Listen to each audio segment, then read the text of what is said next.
Antes de comenzar no olvides suscribirte, darle like y comentar. Puedes seguirme en mis redes sociales para apoyarme y proponerme nuevas historias. Enlaces en la descripción. Percy Jackson y los dioses del Olimpo. La batalla del laberinto.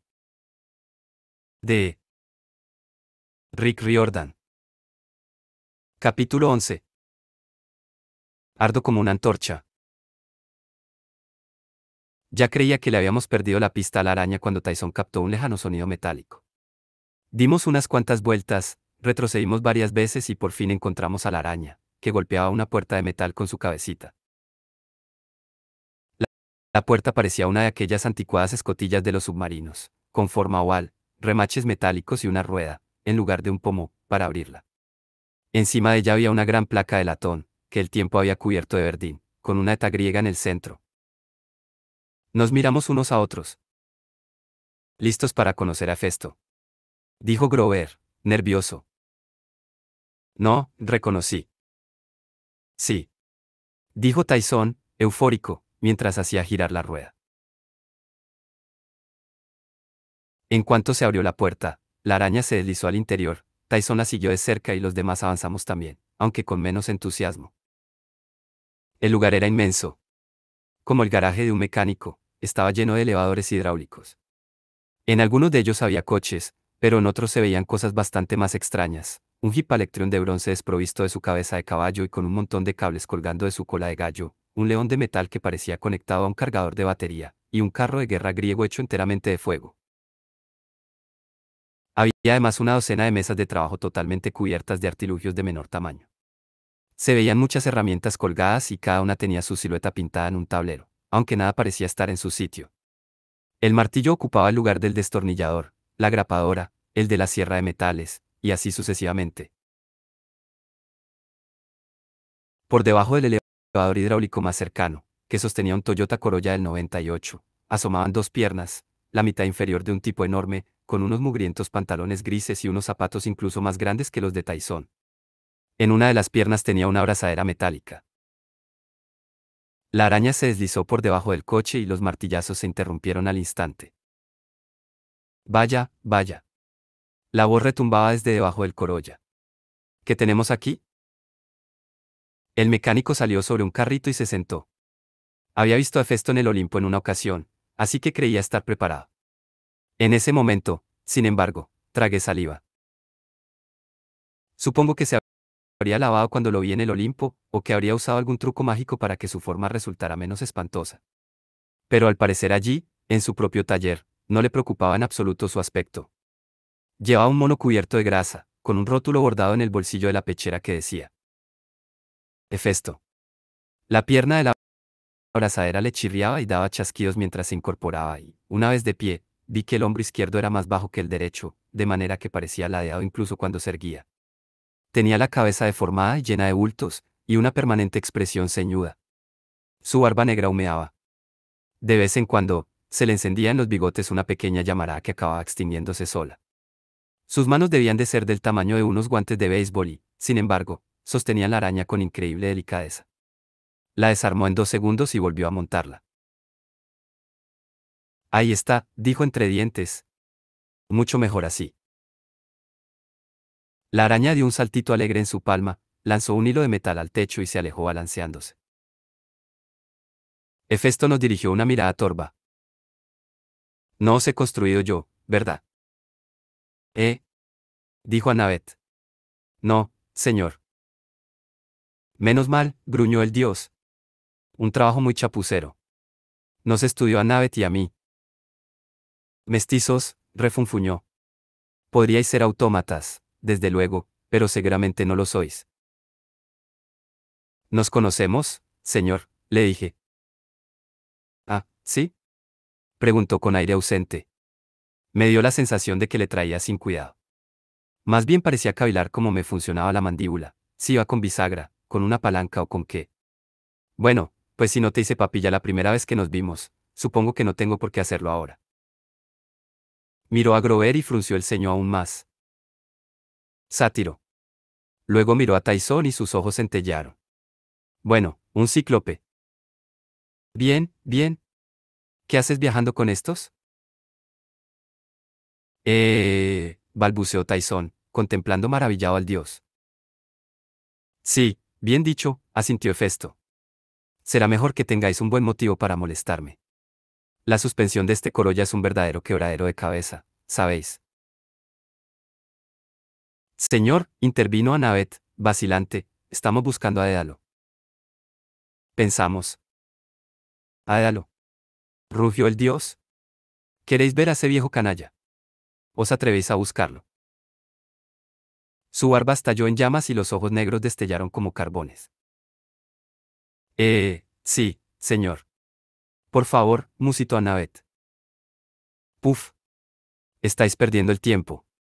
Miró algo que tenía en la mesa y se acercó cojeando a recogerlo, un amasijo de muelles y placas de metal, que empezó a manipular. En apenas unos segundos sostenía en sus manos un halcón de plata y bronce. El artilugio extendió sus alas metálicas, parpadeó con sus ojos de obsidiana y echó a volar por el taller. Tyson se puso a reír y a dar palmas. El pájaro se le posó en el hombro y le mordisqueó cariñosamente la oreja. Hefesto lo observó. Su ceño no se modificó, pero me pareció ver un brillo más amable en sus ojos. Presiento que tienes algo que decirme, Cíclope. La sonrisa de Tyson se desvaneció. Ese. Sí, señor. Vimos al centimano. Hefesto asintió. No parecía sorprendido. ¿Abriares? Sí. Estaba asustado. No quiso ayudarnos. ¿Y eso te preocupa? Sí. La voz le tembló. Briares tendría que ser fuerte. Es el mayor y el más viejo de los cíclopes. Pero huyó. Hefesto soltó un gruñido. Hubo un tiempo en el que admiraba a los centimanos. En los días de la Primera Guerra. Pero las personas, los monstruos e incluso los dioses cambian, joven cíclope. No puedes fiarte de ellos. Mira mi querida madre, Hera. La habéis conocido. ¿Verdad? Os habrá sonreído y os habrá hablado largo y tendido de lo importante que es la familia, ¿cierto? Lo cual no le impidió expulsarme del monte Olimpo cuando vio mi rostro. Creía que había sido Zeus, aduje. Hefesto carraspeó y lanzó un salivazo a una escupidera de bronce. Chasqueó los dedos y el robot halcón regresó otra vez a la mesa de trabajo. Ella prefiere contar esa versión, rezongó. La hace quedar mejor, ¿no? Le echa toda la culpa a mi padre. La verdad es que a mi madre le gusta la familia, sí, pero solo cierto tipo de familia. Las familias perfectas. Así que me echó un vistazo y, bueno, yo no encajo en esa imagen, ¿no? Le quitó una pluma al halcón y el autómata entero se desmoronó en pedazos. Créeme, joven cíclope, prosiguió Hefesto, no puedes confiar en los demás. Fíate solamente del trabajo de tus propias manos. Parecía una forma muy solitaria de vivir. Además, no es que me fiara precisamente del trabajo de Hefesto. Una vez, en Denver, sus arañas mecánicas estuvieron a punto de matarnos a Annabeth y a mí. Y el año anterior había sido un modelo defectuoso del gigante Talos, otro pequeño proyecto de Hefesto, lo que había acabado con la vida de Bianca. Ahora el dios entornó los ojos y se concentró en mí, como si estuviera leyéndome el pensamiento. A este no le gustó, musitó. No te preocupes, ya estoy acostumbrado. ¿Qué quieres pedirme tú, pequeño semidios? Ya se lo hemos dicho, respondí. Debemos encontrar a Dédalo. Un tipo que trabaja para Cronos, Luke, está tratando de encontrar la manera de orientarse por el laberinto para invadir el campamento. Si no nos adelantamos y encontramos primero a Dédalo. Y yo también os lo he dicho a vosotros, chico. Buscar a Dédalo es una pérdida de tiempo. Él no os ayudará. ¿Por qué? Hefesto se encogió de hombros. Algunos hemos sido desterrados sin contemplaciones. Y nuestro aprendizaje de que no debemos fiarnos de nadie ha resultado incluso más doloroso. Pídeme oro. O una espada flamígera. O un corcel mágico. Eso puedo concedértelo fácilmente. Pero el modo de encontrar a Dédalo es un favor muy caro. Entonces sí sabe dónde está, lo presionó Annabeth. No es sabio ni juicioso andar buscando, muchacha. Mi madre dice que buscar es el principio de toda sabiduría. Hefesto entornó sus ojos. ¿Quién es tu madre? Atenea. Eso encaja. Suspiró. Buena diosa, Atenea. Una pena que prometiera no casarse nunca. Bien, mestiza. Puedo revelarte lo que deseas saber. Pero tiene un precio. Necesito un favor. El que usted diga, respondió Annabeth. Hefesto se echó a reír de un modo muy ruidoso, que sonaba como el resoplido de un fuelle enorme avivando el fuego. Ah, los héroes, dijo. Siempre haciendo promesas temerarias. ¡Qué refrescante! Pulsó un botón de su mesa de trabajo y en la pared se abrieron unos postigos metálicos. O era una ventana enorme, o se trataba de una pantalla gigante de televisión, no estaba del todo seguro. Se veía una montaña gris rodeada de bosques. Debía de ser un volcán, porque de la cima salía humo. Una de mis fraguas, explicó Hefesto. Tengo muchas, pero esta era mi preferida. Es el monte Saint Helens, intervino Grover. Los bosques de los alrededores son grandiosos. ¿Has estado ahí? Pregunté. Buscando, ya sabes, a Pan. Un momento, dijo Annabeth, mirando a Hefesto. Ha dicho que era su fragua preferida. ¿Qué sucedió? Hefesto se rascó su barba humeante. Bueno, ahí es donde está atrapado el monstruo tifón, lo sabías. Antes era debajo del Etna, pero, cuando nos trasladamos a Norteamérica, su fuerza quedó sujeta bajo el monte Saint Helens. Una fuente de fuego espléndida, aunque algo peligrosa. Siempre cabe la posibilidad de que escape. Hay muchas erupciones últimamente, no para de arrojar humo. Está muy inquieto con la rebelión de los titanes. ¿Qué quiere que hagamos? Preguntó. Luchar con él. Hefesto soltó un bufido. Eso sería suicida. Hasta los dioses huían de Tifón cuando estaba libre. No, reza más bien para no tener que verlo nunca. Últimamente he percibido la presencia de intrusos en mi montaña. Alguien o algo está usando mi fragua. Cuando yo llego no hay nadie, pero noto que la han utilizado. Deben de presentir mi llegada y desaparecen. Envío autómatas a investigar y no regresan. Hay algo antiguo allí. Algo maligno. Quiero saber quién se atreve a invadir mi territorio y si pretenden liberar a Tifón. ¿Quiere que averigüemos quién es? Pregunté. Sí. Y de allí. Quizá no presientan vuestra llegada. Vosotros no sois dioses. Menos mal que se ha dado cuenta, murmuré. Id y averiguad lo que podáis, dijo Hefesto. Volved a informarme y os contaré lo que queréis saber de Dédalo. De acuerdo, convino Annabeth. ¿Cómo podemos llegar allí? Hefesto dio unas palmadas. La araña bajó balanceándose, colgada de un hilo de las vigas. Annabeth retrocedió un paso cuando el bicho aterrizó a sus pies. Mi creación os mostrará el camino, aseguró el dios. No queda lejos si vais por el laberinto. Y procurad manteneros con vida, de acuerdo. Los humanos son mucho más frágiles que los autómatas.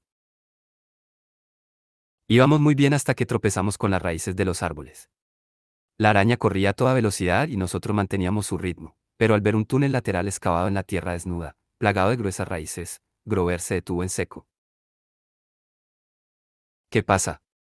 Pregunté. Él ni siquiera se movió. Miraba boquiabierto el túnel, mientras el viento le alborotaba el rizado pelo. ¿Vamos? Dijo Annabeth. Sigamos adelante. Es este el camino, musitó Grover, sobrecogido. Es este. ¿Qué camino? Pregunté.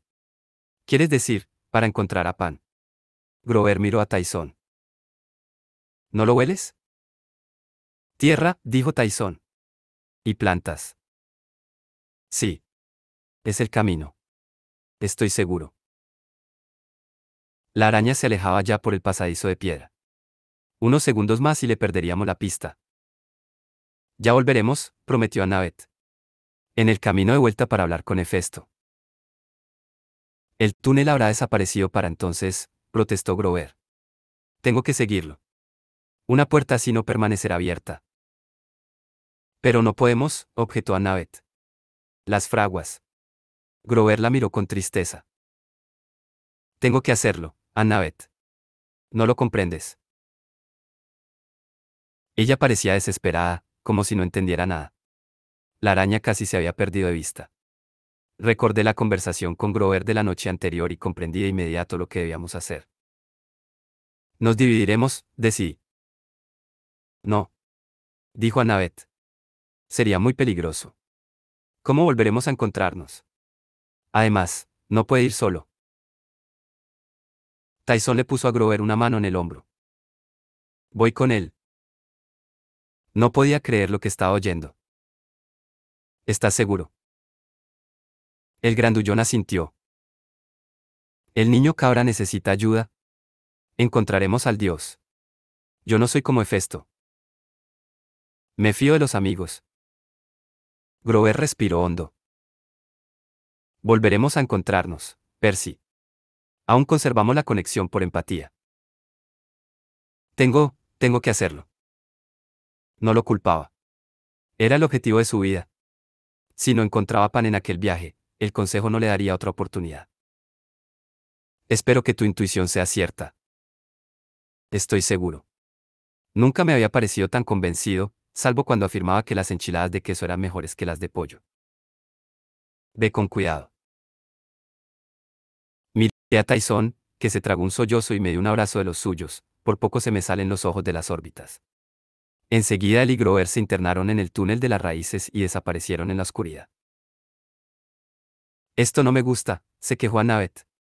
Separarse es una idea pero que muy mala. Volveremos a encontrarnos, declaré, fingiendo aplomo. ¿Y ahora vamos? La araña se está alejando. No había pasado mucho tiempo cuando el túnel empezó a calentarse en serio.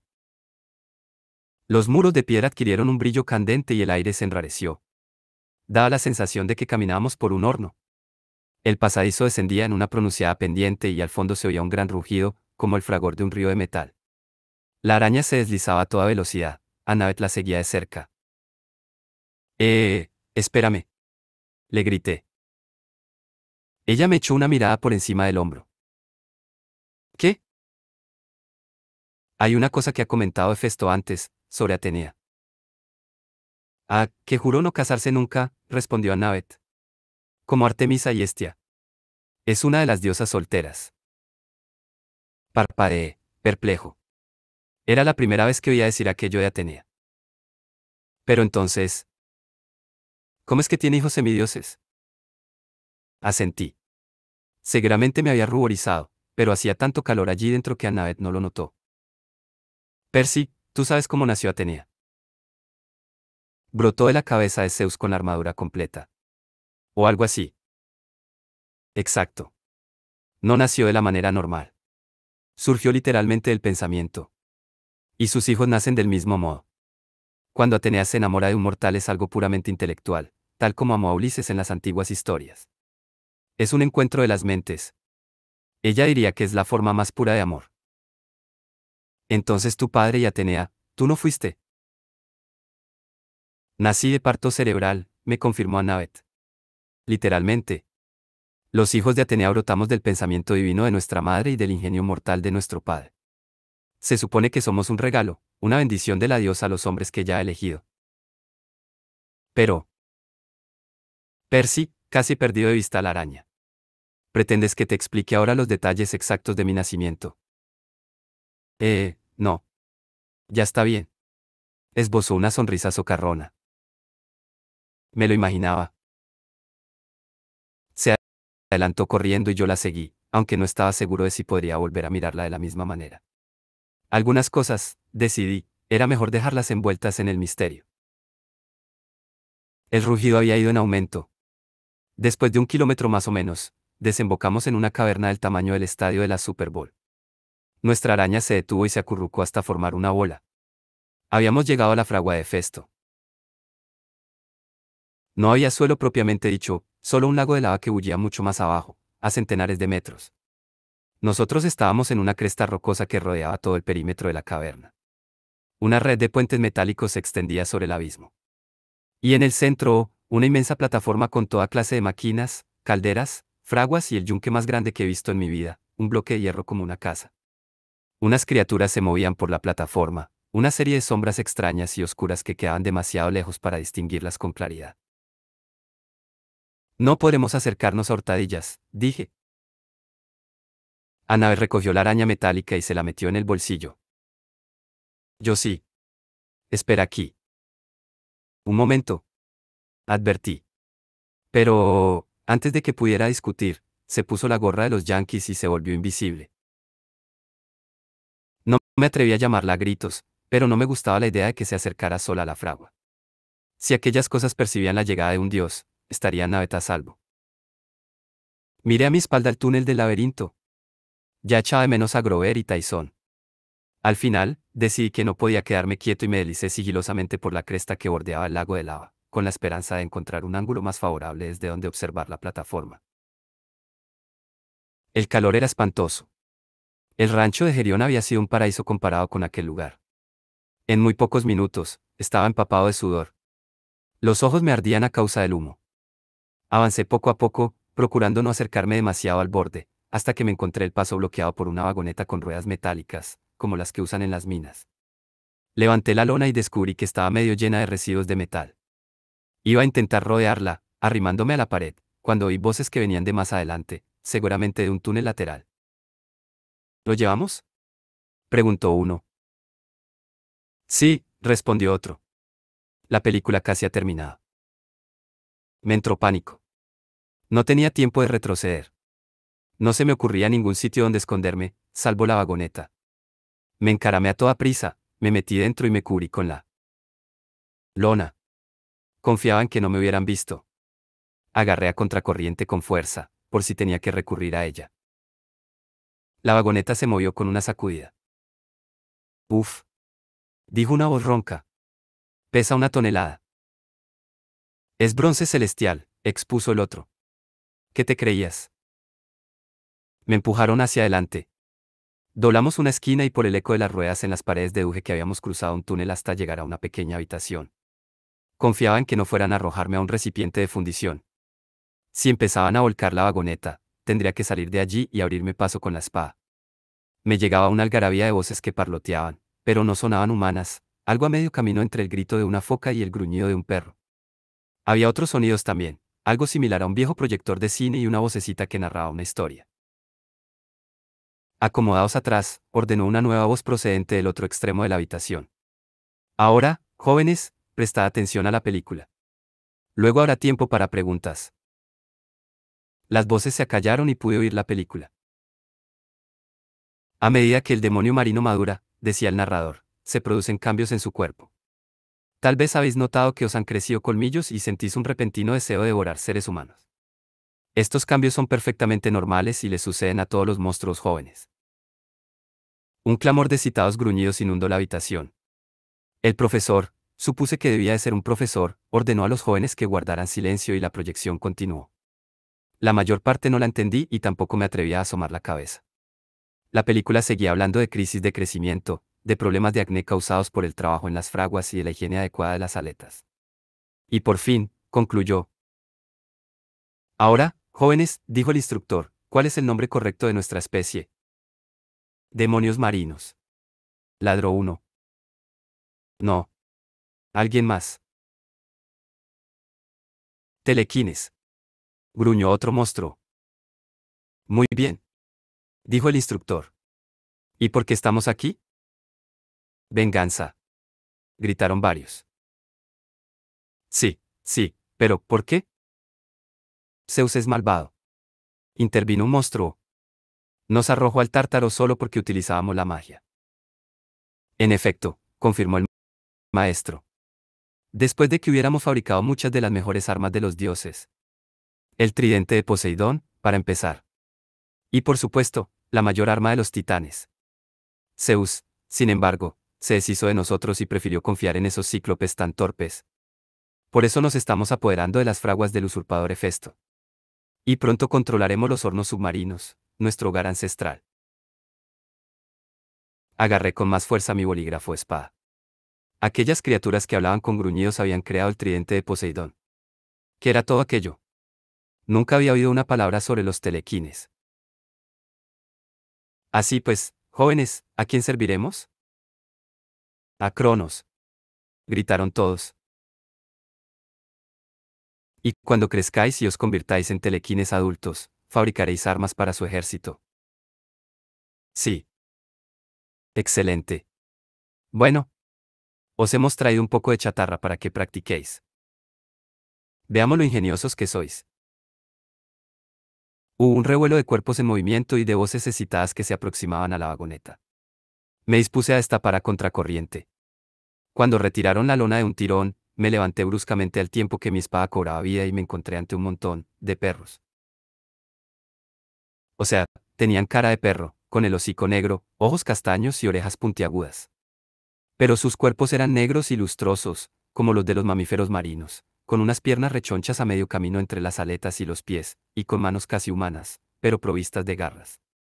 Era algo parecido a la combinación de un crío, un doberman y un león marino. Un semidios, gruñó uno. Cómetelo, gritó otro. No llegaron más lejos porque lancé un gran mandoble, trazando un arco con contracorriente, y toda la primera fila de monstruos quedó volatilizada. Atrás. Grité al resto, fingiendo ferocidad. Al fondo estaba el maestro, un telequine de casi 2 metros que me gruñía con sus colmillos de Doberman. Hice todo lo posible para intimidarlo con la mirada. Nueva lección. Anuncié. La mayoría de los monstruos se volatilizan cuando los hiere una espada de bronce celestial. Este cambio es perfectamente normal, y lo experimentaréis ahora mismo si no os echáis atrás. Para mi sorpresa, funcionó. Los monstruos retrocedieron, pero eran 20 por lo menos y mi capacidad para amedrentarlos no iba a durar mucho. Salté de la vagoneta, grité, la clase ha terminado, y corrí hacia la salida. Los monstruos me persiguieron ladrando y soltando gruñidos. Esperaba que aquellas piernas achaparradas y con aletas no les permitieran correr muy deprisa, pero la verdad es que avanzaban con bastante ligereza. Gracias a los dioses, había una puerta en el túnel que conducía a la caverna. La cerré de golpe y giré la rueda para trancarla, aunque dudaba de que eso los mantuviera a raya mucho tiempo. No sabía qué hacer. Annabeth andaba por allí, pero era invisible. Nuestras posibilidades de hacer una sutil labor de reconocimiento habían saltado por los aires, así que corrí hacia la plataforma suspendida sobre el lago de lava. Annabeth. Chillé. Chist. Una mano invisible me tapó la boca y me obligó a agacharme tras un caldero enorme de bronce. ¿Quieres que nos maten? Encontré a tienta su cabeza y le quité la gorra de los yanquis. Annabeth recobró ante mí su apariencia visible, ahora muy ceñuda y con la cara tiznada de ceniza. ¿Se puede saber qué te pasa, Percy? Vamos a tener compañía. Le hablé a toda prisa de la clase de orientación para monstruos. Ella abrió mucho los ojos. Así que son telequines, dijo. Debería habérmelo imaginado. Y están haciendo. Bueno, míralo. Atisbamos por encima del caldero. En el centro de la plataforma había 4 demonios marinos, pero estos eran completamente adultos y medían al menos 2 metros y medio. Su pelaje negro relucía a la lumbre mientras se afanaban de aquí para allá y hacían saltar chispas martillando por turnos un trozo muy largo de metal al rojo vivo. La hoja casi está terminada, comentó uno. Solo hace falta enfriarla otra vez con sangre para fundir los metales. Sí, señor, dijo otro. Estará incluso más afilada que antes. ¿Qué es eso? Susurré. Annabeth meneó la cabeza. No paran de hablar de fundir metales. Me preguntó. Antes se han referido a la mayor arma de los titanes, recordé. Y han dicho, que ellos fabricaron el tridente de mi padre. Los telequines traicionaron a los dioses, me explicó Annabeth. Practicaban la magia negra. No sé qué hacían exactamente, pero Zeus los desterró al Tártaro. Con Cronos. Asintió. Hemos de salir. Apenas lo había dicho cuando la puerta de la clase explotó y los jóvenes telequines salieron atropelladamente por el hueco. Tropezaban unos con otros, tratando de averiguar por dónde debían seguir para lanzarse al ataque. Ponte otra vez la gorra, dije. Y lárgate. ¿Cómo? Chilló Annabeth. No. No voy a dejarte aquí. Tengo un plan. Yo los distraeré. Tú puedes usar la araña metálica. Quizá vuelva a conducirte hasta Hefesto. Has de contarle lo que ocurre. Pero, ¿te matarán? ¿Todo saldrá bien? Además, no tenemos opción. Annabeth me miró furiosa, como si tuviera ganas de darme un puñetazo. Y entonces hizo una cosa que me sorprendió todavía más. Me besó. Ve con cuidado, sesos de alga. Se puso la gorra y desapareció. En otras circunstancias, probablemente me habría quedado allí sentado el resto del día, contemplando la lava y tratando de recordar cómo me llamaba. Pero los demonios marinos me devolvieron bruscamente a la realidad. ¿Allí? Gritó uno de ellos. La clase de telequines al completo empezó a cruzar el puente. Corrí al centro de la plataforma, dándoles tal susto a los 4 demonios adultos que se les cayó la hoja de metal candente. Debía de medir casi 2 metros y era curvada como una luna creciente. Había visto muchas cosas terroríficas, pero aquella hoja de metal, fuese lo que fuese, me asustó más que cualquier otra. Los demonios adultos se recobraron enseguida de la sorpresa. De la plataforma salían 4 rampas, pero antes de que acertara a echar a correr en una u otra dirección, cada uno había cubierto una salida. El más alto soltó un gruñido. ¿Pero qué tenemos aquí? ¿Un hijo de Poseidón? Sí, refunfuñó otro. Huelo el mar en su sangre. Alcé a contracorriente. El corazón me latía a 100 por hora. Derriba a uno de nosotros, semidios, dijo el tercer demonio, y los demás te romperemos en pedazos. Tu padre nos traicionó. Tomó nuestro regalo y no abrió la boca cuando nos arrojaron al abismo. Haremos que lo corten en pedazos ante nuestros propios ojos. A él y a los demás olímpicos. Ojalá hubiera tenido un plan. Ojalá no hubiese mentido a Annabeth. Yo solo quería que se marchara y se pusiera a salvo, y esperaba que hubiera sido lo bastante sensata para hacerme caso. Pero en ese momento empezaba a darme cuenta de que aquel iba a ser quizá el lugar donde habría de sucumbir. Nada de profecía sobre mí. Acabaría destrozado en el corazón de un volcán por una pandilla de leones marinos con cara de perro. Los jóvenes telequines habían llegado ahora a la plataforma y me lanzaban gruñidos mientras aguardaban a que sus mayores se ocuparan de mí. Sentí que me ardía una cosa en el muslo. El silbato de hielo estaba cada vez más frío. Si alguna vez iba a necesitar ayuda en mi vida, sería en ese momento. Pero vacilé. No me fiaba del regalo de Quintus. Antes de acertar a decidirme, el telequine más alto dijo: veamos lo fuerte que es. A ver cuánto tarda en arder. Recogió un poco de lava del horno más cercano, lo cual hizo que se le prendiera fuego en los dedos, cosa que a él no pareció molestarle. Los demás telequines lo imitaron. El primero me arrojó un puñado de roca fundida y me incendió los pantalones.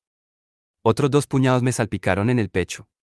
Muerto de terror, tiré la espada y me sacudí la ropa. Las llamas empezaban a envolverme. Curiosamente, al principio solo noté un calorcito, pero luego la temperatura empezó a subir de forma vertiginosa. La naturaleza de tu padre te protege, dijo uno de ellos. Hacerte arder resulta difícil. Pero no imposible, jovencito. No imposible. Me arrojaron más lava y recuerdo que me puse a chillar. Estaba envuelto en llamas. Aquel dolor era lo peor que había sentido en mi vida. Me consumía. Me desmoroné en el suelo y oí los aullidos extasiados de los niños demonio. Entonces recordé la voz de la Naya del río. El agua está en mi interior. Necesitaba el mar. Sentí un tirón en las entrañas, pero no tenía nada alrededor que me ayudara. Ni un grifo ni un río. Ni siquiera un caparazón de molusco petrificado. Además, la última vez que había desatado mi poder en los establos, había habido un instante terrorífico en el que casi se me había escapado de las manos. Pero no tenía opción. Invoqué el mar. Rebusqué en mi interior y me esforcé en recordar las olas y las corrientes, la fuerza incesante del océano. Y la desaté con un espantoso grito. Más tarde no fui capaz de describir exactamente lo ocurrido. Una explosión, un maremoto, un poderoso torbellino me atrapó y me arrastró hacia abajo, hacia el lago de lava. El agua y el fuego entraron en contacto. Estalló una columna de vapor ardiente y salí propulsado desde el corazón del volcán en una descomunal explosión, apenas una astilla impulsada por una presión de 1.000.000 de toneladas. Lo último que recuerdo antes de perder el conocimiento fue la sensación de volar tan alto que Zeus jamás me lo perdonaría. Y luego la impresión de descenso, de que el humo, El fuego y el agua salían de mí. Era un cometa que corría disparado hacia la Tierra.